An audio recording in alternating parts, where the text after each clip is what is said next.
আচ্ছা বলুন তো, জাহান্নাম নির্মাণ করেছেন কয় শ্রেণীর প্রাণীর জন্য বলেন? কথা বলেন না কেন? কি কথা বল?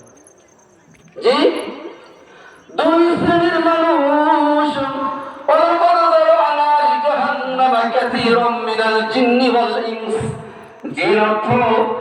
যারা আমাদেরকে এই জিন শয়তান বলেন, জিন জাতি বলেন, মরদুদ বলেন, বিতাড়িত বলেন, এই একটা জাতি, ঠিক কিনা বলেন?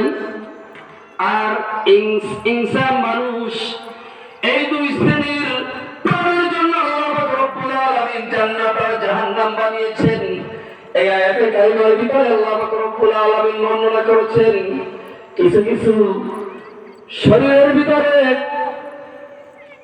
ভারী ভারী ইম্পর্টেন্ট যে ইন্দ্রিয় রয়েছে, সেগুলি যদি আল্লাহর হুকুম মোতাবেক পরিচালিত না হয়, তাহলে আল্লাহ পাক রব্বুল আলামিন তাদেরকে জাহান্নামে নেওয়ার জন্য ওয়াদা করেছেন।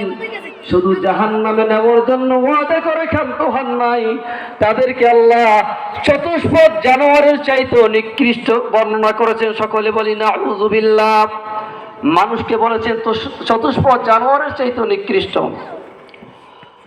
ওয়ালাকাদ জারআনা লিজাহান্নামা কাসীরাম মিনাল জিন্নি ওয়াল ইনসি লাহুম কুলুবুন লা ইয়াফকাহুনা বিহা।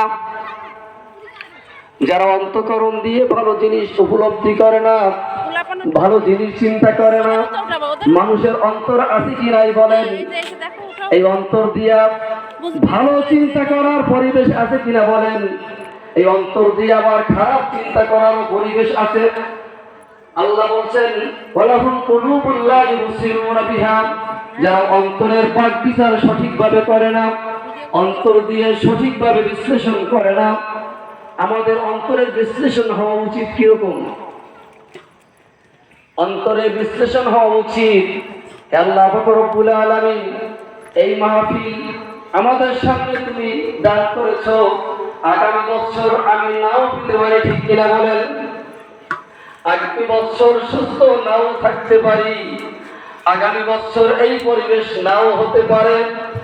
এখন হেঁটে হেঁটে আসার সম্ভাবনা আছে, আগামী বছর হেঁটে হেঁটে আসার যোগ্যতাও হারিয়ে ফেলতে পারি, অথবা আমি আগামী বছর জীবিত নাও থাকতে পারি, ঠিক কিনা বলেন?